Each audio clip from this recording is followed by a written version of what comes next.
I'd rather go blind, blind, blind, than to see you with her tonight. I'm done with your lies, but I can't say goodbye. So I'd rather go blind.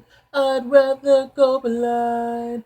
I'd rather go blind, blind, blind, than to see you with her tonight. I'm done with your lies, but I can't say goodbye. So I'd rather go blind.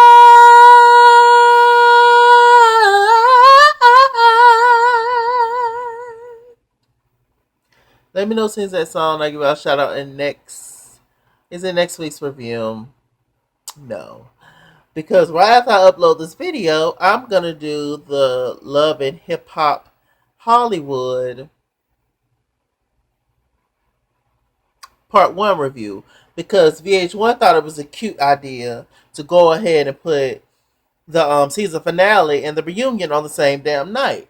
So, I don't know what they're trying to hurry up for. Ain't nobody checking for Love and Hip Hop New York like that. I'm going to review it, but I mean, it's just like, oh, child, they're tired.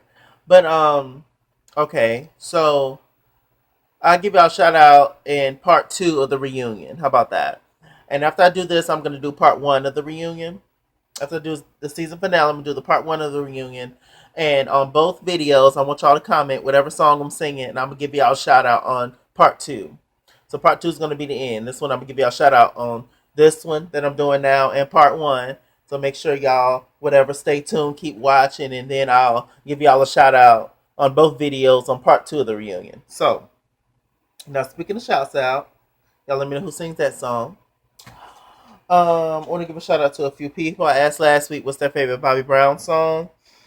Um, my girl Ty Bivens said On Our Own from the Ghostbusters 2 soundtrack. Yes, a good song. Let's see. That was Ty Bivens. My girl Too Feisty 2007. She said the same thing, On Our Own. Ghostbusters soundtrack. And I also asked what's you guys' favorite B2K song. Oh, Holly D. She said that her favorite Bobby Brown song is Roni. Yes. And I also asked what's you guys' favorite B2K song. And my girl, Too Feisty 2007 said her favorite B2K songs are Gots to Be, and Fantasy, all from their first album. So, B2K was really the shit. B2K was really somebody back in the day, back in the early 2000s. So anyway, starting off with this review, Tiara Marie, Miss Nikki Baby, and Moniece. So apparently Tiara Marie's out of rehab. She still has the red hair that she went in with, but she's out of rehab. She looks good. She looks cleaner. She looks healthier. And Moniece and Nikki, they're teaming up just for Tiara. They both hug, Tiara when they see her. Tiara's very kind of distant, kind of shady. I do kind of understand Tiara's perspective. Your friends are, basically bombarded you with this, but I mean, you did have an issue, so I mean, them helpers are trying to just help you, Tiara. But you don't really see that when you're in the midst of it. In the heat of the moment. So she was just like, she said in her confessional, she appreciated the help and rehab was definitely needed, but she's definitely going to keep her distance from the girls or whatever, or from certain people in her life. And I was just like, okay, I understand that, TT, but I don't. A little later on, Tiara, she actually met up with Cisco. We ain't seen Cisco since, since Simba ruled the Pride Lands on Lion King. So we see Cisco, he coming in. He was just like, I was really hurt to find out that you was in rehab and I really cared about you. Tiara was just like, nigga, please. Like, you didn't give a damn about me. You still won't even admit that you was sleeping with me and Amber at the same time. And, he still didn't really admit it. So I was just like, damn, Cisco, you really dropping the ball right now. Not that I had much hope for you, but I'm just saying. And he finally just admitted to the fact that he did, was messing around with both of them at the same time. And he was wrong for what he did. And he apologized. But Tiara wasn't trying to feel it. Tiara was feeling herself. She went down from drinking every day 7 times a week to drinking 3 times a week, and she's really doing her thing. And she looked cute in that jumpsuit. So honestly, truly, I do wish Tierra Marie the best. She's a whole lot of talent. I just don't like when she was singing. Like, all these girls use so much auto tune on their voice. It's a ugh. I know auto tune makes your voice sound better in certain cases, but I mean, give us real raw vocals because you can give us that. So moving on from that, Rage, Lil Fizz, child, Lil Fizz is really trying to put B2K back together. I did review last week's episode, but basically what happened is Masika and Hazel finally was able to get into a little fight, child, and Fizz announced to the world that he wants Ray J to be a part of B2K, and I'm just like, who, Brandy's brother? But anyway, so Ray J, Lil Fizz, and J Bug, they meet up and have a conversation. J Bug looks great. And they're talking, and Ray J done printed out photos and posters. Oh, this is gonna be Ray 2J and all this other kind of shit. And I'm just sitting here looking at this fool like, really? Talking about Ray 2K, and he gonna be the new member. And apparently, Omarion don't want to be a part of B2K anymore. Omarion's so he's a little snobbish. He's a little into himself, and I don't know why. You know, like Lil Fizz said on the reunion, nothing that you did that you would do as a solo artist will compare to what y'all did as B2K, and that's just the truth. But I mean, ain't nobody heard from Raz B, child. He's still fucking on camera and snorting out their ass. So I don't know, child. Allegedly, but we wish him the best, don't we? So the J Bug and Ray J, they kind of got into a little heated debate. Because Ray J, okay, Jesus. J Bug took offense to the photos that Ray J was giving out because it was very much like Ray J was in the front. Ray J was the new Omarion. He was just like, no, nobody can replace my cousin. And you wasn't a part of B2K back then. We need the original members for the fans, and it's not gonna work. And he was like, that's like bringing up a fake Michael Jackson. And Ray J took offense to that, and they was like, "Oh, you can catch these fade outside." It was just an offensive moment, and all Lil Fizz is thinking about is his money, his bag, as they say these days. And so I understand, he realized that his music is selling, wood, and his biggest claim to fame was B2K. So let's just get B2K back together. But if everyone's not willing to do it, I don't know if it'll work. I don't know if it'll work. Do y'all think B2K would work if it was just J Bug, Rasby, and Lil Fizz, or J Bug, Lil Fizz, and Ray J? So anyway, they had a scene later on where they talked about it, and they basically just said, "We're just this B2K thing is not going to work without Omarion, and we're just going to continue to do our own thing." Omarion, I don't know what's your issue, but you need to get your ass back to B2K prompt, fast, and in a hurry. You make cute songs every once in a while, every 2 years, but sis, who's buying whole albums? Okay.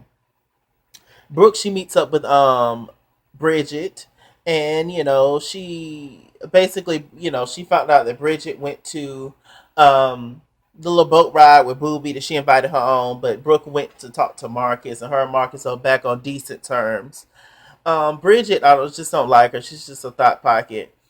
But at least she owns it, I guess. So they're talking, having a moment, and then they kind of get into it, and she was just like, "So, is you coming on here singing my song?" Because Marcus gave a song that was originally for Brooke to Bridget, and they kind of got into it. They kind of frenemies, but Bridget don't really seem like a girl's girl. She don't really seem like she has a lot of female friends because I mean she'll fuck them. She'll fuck their men. So I don't know, child. So that was just a mess. A little later on, Bridget meets up with no Brooke meets up with Marcus. They sit and talk, and I just didn't like the whole scene as to how he tried to make her feel bad for being, for doing what she did with Booby, and she didn't even sleep with them. They say, but we know she did, child. But I'm just saying, Marcus, you messed up too. You was cheating too. But you know how the man always make the woman feel like she ain't shit for cheating, and I can never go back to you. I can never forgive you. When women forgive men for cheating all the damn time and stay with them, so it was just that whole thing. They was at the beach, pulled out a ring. He was like, "I was serious about you," but they're not ready for the ring yet. They're just working on their relationship. So good luck to them, I guess. Let's see. So Safari, he has this little white party that's going on, and basically everybody's there from Brooke to Zell Swag to Ray J to Hazel to Moniece to Miss Nikki Baby. They're all there, supporting Safari. Safari's going back to New York because it's where his family is, and his family needs him right now. And do what you got to do. I feel you. Family first. Fuck this fake Hollywood shit. Um, so they're talking. He up on stage begging Miss Nikki Baby, can he sleep with her one more time? And I was just like, yeah. I guess she got some good stuff, good man-made plastic body parts. So I guess it is good. It's shiny and new. So anyway, A1 he comes up and scoops Moniece up, but she comes up and scoop Moniece up, and they have a conversation, and they're basically gonna work on their relationship. So I guess that's good. What else happened? Booby came up to Bridget and Zell, and they was talking and having a conversation, and it was cute for them. It was a cute little moment they had together. Hopefully this video don't cut off, y'all. If not, I'll have to do like a slight part 2 moment, or just talk about it at the beginning of the reunion. Trying to talk fast. Um, so they're talking, and basically, Bridget didn't appreciate the fact that she thought she was the only one. I don't know why she thought that she was the only one. I mean, he called you after Brooke didn't show up to come on this boat ride trip with him, but she thought she was special enough to be the only one. Yet she said she don't even really know Booby. But you went on ahead and licked him in the mouth after you and your man just broke up. Okay, Bridget.